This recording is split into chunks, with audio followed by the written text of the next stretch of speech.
জাতির ভাগ্যের পরিবর্তন হবে না যতক্ষণ তারা নিজেদের ভাগ্যের পরিবর্তন নিজেরা না ঘটাবে।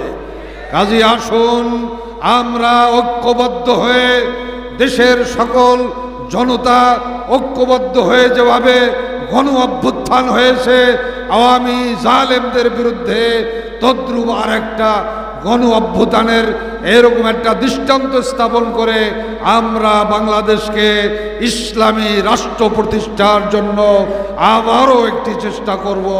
আল্লাহ আমাদের তৌফিক দান করেন, বলুন আমিন। আমার বন্ধুরা, ইসলামী শাসন ব্যবস্থা, ইসলামী এই সুন্দর আদর্শ বাস্তবায়নের জন্য রসুল পাক সাল্লাল্লাহু আলাইহি সাল্লাম রক্ত দিয়েছেন, সাহাবায়ে কেরাম রক্ত দিয়েছেন। আমাদের যদি প্রয়োজন হয় আমরাও রক্ত দিতে রাজি আছি কিনা? প্রয়োজন হলে আমরা জীবন দিতেও রাজি আছি কিনা? আমার ভাইয়েরা, আজকে এই জনসভার মাধ্যমে আমাদের এই ঝিকরগাছাবাসী প্রমাণ করে দিল যে এই দেশে ইসলাম ছাড়া আর কোনো তন্ত্রমন্ত্র চলতে পারে না। আপনারা জানেন দেশ বর্তমান মহা সংকটে নিপতিত। মানুষ আশা করেছিল জুলাই বিপ্লবের আগস্টের এই গণ অভ্যুত্থানের পরে দেশে শান্তি বিরাজ করবে, কিন্তু আমরা দেখতে পাচ্ছি সব জায়গায় চাঁদাবাজি, দখলবাজি মানুষকে অতিষ্ঠ করে তুলেছে। এই অবস্থায় দেশ চলতে পারে না।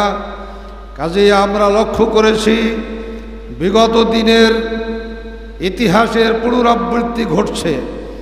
আমরা এই 53 বছরে যাদের শাসন দেখেছি পুনরায় আবার তাদের শাসন দেখতে আর চাই না নূতন করে। এইটা আমাদের মনে রাখতে হবে। দেশে যারা শাসন করে এই দেশকে বারবার দুর্নীতিতে চ্যাম্পিয়ন করেছে, দেশের টাকা পাচার করে দেশকে খালি করেছে, তারা আবার যদি দেশের শাসন ক্ষমতা পায় দেশের অবস্থা কি হতে পারে? ভাইয়েরা আমার, সারা দুনিয়াতে ইসলামের বিজয়ের ডঙ্কা বাজতেছে, জালেমদের পতনের ঘণ্টা বাজতেছে। সারা দুনিয়াতে জালেমদের পতন হচ্ছে। নেপালের পতন, বাংলাদেশের পতন, একই ইতিহাস আমাদের স্মরণ করাচ্ছে। কাজেই যতক্ষণ পর্যন্ত আমরা ইসলামের দিকে ফিরে না আসতে পারবো, ইসলামী ব্যবস্থা আমাদের রাষ্ট্র ক্ষমতায় নিতে না পারবো, ততক্ষণ পর্যন্ত আমাদের দেশে শান্তি আসতে পারে না। কাজেই আল্লাহ তাআলা বলেছেন যে কোনো জাতির ভাগ্যের পরিবর্তন হবে না যতক্ষণ তারা নিজেদের ভাগ্যের পরিবর্তন নিজেরা না ঘটাবে।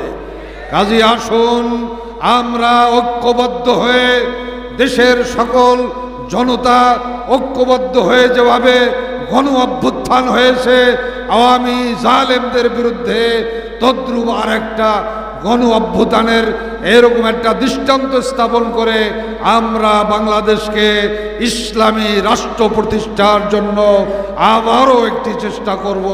আল্লাহ আমাদের তৌফিক দান করেন, বলুন আমিন। আমার বন্ধুরা, ইসলামী শাসন ব্যবস্থা, ইসলামী এই সুন্দর আদর্শ বাস্তবায়নের জন্য রসুল পাক সাল্লাল্লাহু আলাইহি সাল্লাম রক্ত দিয়েছেন, সাহাবায়ে কেরাম রক্ত দিয়েছেন।